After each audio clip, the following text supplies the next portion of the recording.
নমস্কার, আপনি দেখছেন স্টক মার্কেট বাংলা। আজ আমি মিউচুয়াল ফান্ডের লেটেস্ট আপডেট নিয়ে আপনাদের সামনে হাজির হয়ে গেছি। আপনারা সকলেই জানেন যে আমরা এই চ্যানেলে মিউচুয়াল ফান্ডের লেটেস্ট আপডেট দিয়ে থাকি। তার মানে আজকে মিউচুয়াল ফান্ড কত টাকার গেইন দিয়েছে, কত টাকার লস হয়েছে, সমস্ত কিছু প্রফিট আপনাদের সামনে শেয়ার করে থাকি। যদি এইরকম ভিডিও দেখতে আপনারা আগ্রহী তাহলে অবশ্যই লাইক, শেয়ার, সাবস্ক্রাইব করে আমাদের চ্যানেলটিকে একটু সাপোর্ট করবেন। তো চলুন সরাসরি ভিডিওতে আগে দেখা যাক।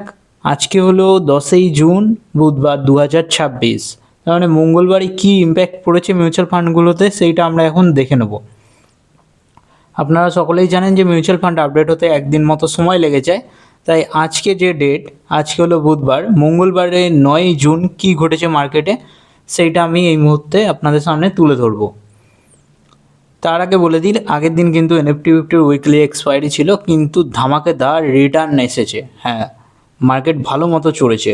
আজকে যদিও খুব একটা খারাপ দেখা যাচ্ছে, কিন্তু আগের দিন কিন্তু মার্কেট বাউন্স ব্যাক করেছিল। চলুন দেখে নেওয়া যাক কত কি রিটার্ন দিয়েছে, কেমন কি পারফরমেন্স করেছে আগের দিন। আপডেট হয়ে গেছে এতক্ষণে। দেখুন, ওয়ান ডে রিটার্ন 2615 টাকা একদিনে রিটার্ন এসেছে। 1.21% মিউচুয়াল ফান্ড পোর্টফোলিও চড়েছিল। দেখাবো আগের দিন কে কী কেমন রিটার্ন দিয়েছে। Motilal Oswal mid cap fund 1.08%-এর মতো চড়েছিল আগের দিন, যার ফলে 1436 টাকার মতো প্রফিট দিয়েছে। অন্যদিকে বন্ধন স্মল ক্যাপ ফান্ড 1.49%-এর মতো চড়েছিল আগের দিন, ভালো চড়েছে, 888 টাকার মতো প্রফিট দিয়েছে। এডেলওয়াইজ মিড ক্যাপ ফান্ডও 1.1%-এর মতো চড়েছিল, যার ফলে 109 টাকার মতো প্রফিট দিয়েছে। অন্যদিকে SBI banking financial service fund 1.53%-এর মতো চড়েছিল। Nippon India growth mid cap fund 1.23%-এর মতো আগের দিন চড়েছিল, 17 টাকা 95 পয়সা, এও প্রফিট দেখিয়েছে। অন্যদিকে Nippon India small cap fund 1.04%-এর মতো চড়েছিল আগের দিন। তার মানে প্রত্যেকটা ফান্ডই কিন্তু চড়েছে আগের দিন, 15 টাকা মতো প্রফিট দিয়েছিল। এইচডিএফসি ফ্লেক্সি ক্যাপ দেখুন 0.85%-এর মতো আগের দিন চড়েছিল, 8 টাকা 50 পয়সা প্রফিট দিয়েছে। অন্যদিকে পারাক পারিকও চড়েছিল 0.27%-এর মতো, যার ফলে 2 টাকা 67 পয়সার মতো প্রফিট দিয়েছিল। এমনকি গোল্ড অ্যান্ড সিলভারও চলেছিল, আপনারা দেখতেই পাচ্ছেন।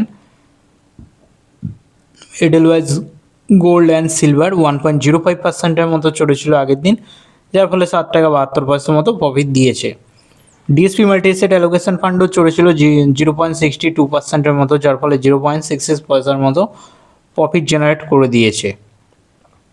এবার আমি দেখিয়ে দিই যে কত কি ইনভেস্টমেন্ট আছে, তার রিটার্ন এবং কারেন্ট ভ্যালু।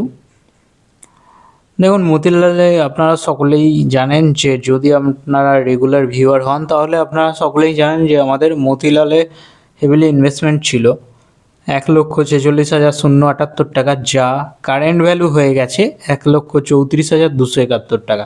তার মানে মাইনাসে পারফর্ম করছে। বন্ধন স্মল ক্যাপ ফান্ড এখনও পজিটিভ আছে, 55,678 মতো ইনভেস্টেড ছিল, যার কারেন্ট ভ্যালু 60,489 টাকা হয়ে রয়েছে। এডেলওয়াইজ মিড ক্যাপ ফান্ডও পজিটিভে আছে, এটা তো গত 2 মাস হলো ইনভেস্টমেন্ট করা হয়েছে, 10,116 টাকা কারেন্ট ভ্যালু হয়ে রয়েছে। SBI banking financial service fund দেখুন 8,552 টাকা মতো ইনভেস্টেড ছিল, যার কারেন্ট ভ্যালু 8,499 টাকা মতো হয়েছে। যদিও আজকে ব্যাঙ্কিং সেক্টর ঠিকঠাক পারফর্ম করেছে, তাও মাইনাসেই রয়েছে।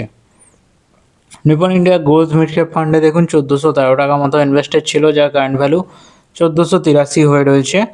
নিপন ইন্ডিয়া স্মল ক্যাপ ফান্ডেও 1,380 মতো ইনভেস্টেড ছিল, যার কারেন্ট ভ্যালু 1,463 টাকা হয়ে রয়েছে। এইচডিএফসি ফ্লেক্সি ক্যাপে 999 টাকা মতো ইনভেস্টেড ছিল, যার কারেন্ট ভ্যালু 1,012 টাকা শো হচ্ছে। অন্যদিকে পারাক পারিক ফ্লেক্সি ক্যাপেও 1,000 টাকা মতো ইনভেস্টেড ছিল, যার কারেন্ট ভ্যালু 1,009 টাকা শো হচ্ছে। এডেলওয়াইজ গোল্ড অ্যান্ড সিলভারও এখানে নারাজ করেছে, মাইনাসে রয়েছে, 800 টাকা মতো ইনভেস্টেড ছিল, যার কারেন্ট ভ্যালু 740 টাকা হয়ে গেছে, 60 টাকার নুকসান হয়ে গেছে। ডিএসপি মাল্টি অ্যাসেট অ্যালোকেশন ফান্ডে দেখুন 100 টাকা মতো ইনভেস্টেড ছিল, যার কারেন্ট ভ্যালু 106 টাকা হয়ে রয়েছে। শুধুমাত্র Motilal Oswal mid cap fund, SBI banking financial service fund, এডেলওয়াইজ gold and silver বাদে বাদবাকি সবাই পজিটিভে রয়েছে। দেখা যাক এরা কীভাবে রিকভার করতে পারে। কারেন্ট সিনারিওটাও আমি দেখিয়ে দিচ্ছি। এবার টোটাল রিটার্নটাও দেখে নিই। বলে রাখি, এই আমাদের মিউচুয়াল ফান্ড পোর্টফোলিও আপনারা যেগুলো দেখছেন, এগুলো কিন্তু বিগত 1 বছরের পারফরমেন্স, 1 বছর প্লাস ইনভেস্টমেন্ট হয়েছে। এই এক বছরে কে কী রিটার্ন দিয়েছে চলুন এবার ডিসকাস করা যাক। Motilal Oswal mid cap fund return দিয়েছে এক বছরে 11,806 টাকা মাইনাসে, হ্যাঁ 8.08% negative return. Bandhan small cap fund 8.64%-এর মতো রিটার্ন দিয়েছে, যদিও পজিটিভে রয়েছে 4,811 টাকার মতো। Edelweiss mid cap fund direct গ্রোথে দেখুন 1.16%-এর মতো রিটার্ন দিয়েছে। এটা বিগত 3 মাসের রিটার্ন বলতে পারেন, কারণ 3 মাসই ইনভেস্টমেন্ট করা হয়েছিল।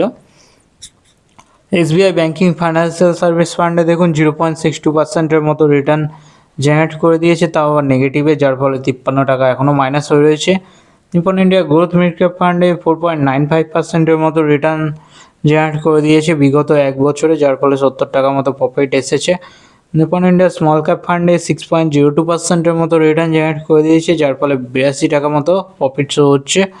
এইচডিএফসি ফ্লেক্সি ক্যাপে দেখুন 1.3%-এর মতো রিটার্ন জেনারেট করে দিয়েছে, যার ফলে 12 টাকা মতো শো হচ্ছে। পারাক পারিক ফ্লেক্সি ক্যাপে দেখুন 0.9%-এর মতো রিটার্ন জেনারেট করে দিয়েছে, যার ফলে 9 টাকা মতো প্রফিট শো হচ্ছে। এডেলওয়াইজ গোল্ড অ্যান্ড সিলভারে তো হালাত খারাপ আছে, 60 রুপিস মাইনাস হয়ে রয়েছে, 7.5%-এর মতো নেগেটিভ ইম্প্যাক্ট ছড়িয়েছে মিউচুয়াল ফান্ডগুলোতে।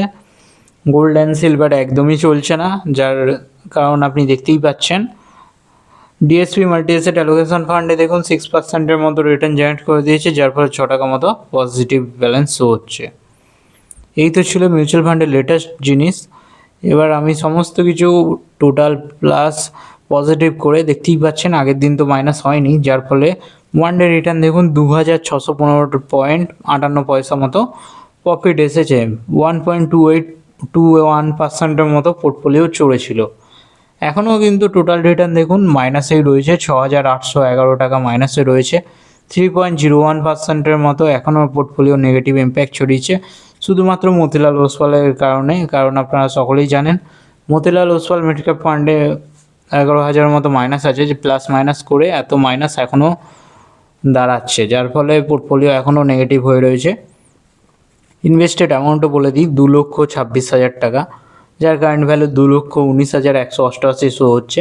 এক্সআইআর যদিও পজিটিভে আছে 0.28%-এর মতো। দেখা যাক এই মিউচুয়াল ফান্ডটা কবে রিকভার করতে পারে। আপাতত তো এর পারফর্ম খুবই খারাপ, আজকেও খারাপ পারফরমেন্স হয়েছে, কালকেও হবে আশা করি, কারণ এই মিউচুয়াল ফান্ড একদমই চলছে না। আর এর বেকার স্টকগুলোকে হোল্ড করে রেখে দিয়েছে, আইটি স্টক যেগুলো তো এই 2025 2026-এ চলেই নি, সেই সব স্টককে হোল্ড করে রেখে দিয়েছে, যার জন্য এত খারাপ পারফরমেন্স আসছে। এবার ডিসকাস করে নিই যে আমাদের মিউচুয়াল ফান্ডগুলো আপনারা সকলেই জানেন ইকুইটি রিলেটেড। ইকুইটির মধ্যে সবথেকে বেশি ইনভেস্টমেন্ট আছে, 93% ইকুইটির মধ্যে রয়েছে। ডেটে আছে 6%-এর মতো, কমোডিটিতে 0.35%-এর মতো। আমাদের মিউচুয়াল ফান্ডগুলো প্রধানত mid cap category focus. Mid ক্যাপের মধ্যে সবথেকে হেভিলি ইনভেস্টমেন্ট আছে, 60%-এর মতো মিড ক্যাপের মধ্যে ইনভেস্টমেন্ট, স্মল ক্যাপে 22%-এর মতো, লার্জ ক্যাপে 16%-এর মতো।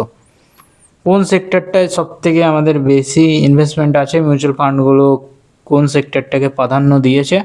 অবভিয়াসলি ফাইন্যান্সিয়াল সেক্টর, 33%-এর মতো ইনভেস্টমেন্ট ফাইন্যান্সিয়াল সেক্টরে রয়েছে। টেকনোলজিতে 18%, কনজিউমার ডিকশনারিতে 15%, ইন্ডাস্ট্রিয়ালে 13%, হেলথ কেয়ারে 4%, মেটেরিয়ালসে 4%, রিয়েল স্টেটে 4%, এনার্জি ইউটিলিটিসে 3%, কনজিউমার স্টেপলসে 1%, ডাইভার্সিফাই 0.63%, আনস্পেসিফাই কিছুই নেই। এই তো ছিল মিউচুয়াল ফান্ডের লেটেস্ট আপডেট। কেমন কি লাগলো অবশ্যই জানাবেন। ভিডিও ভালো লাগলে একটা লাইক দিয়ে চ্যানেলটিকে একটু সাপোর্ট করার জন্য সাবস্ক্রাইব অবশ্যই করবেন। দেখা হচ্ছে পরের ভিডিওতে, ততক্ষণের জন্য ধন্যবাদ।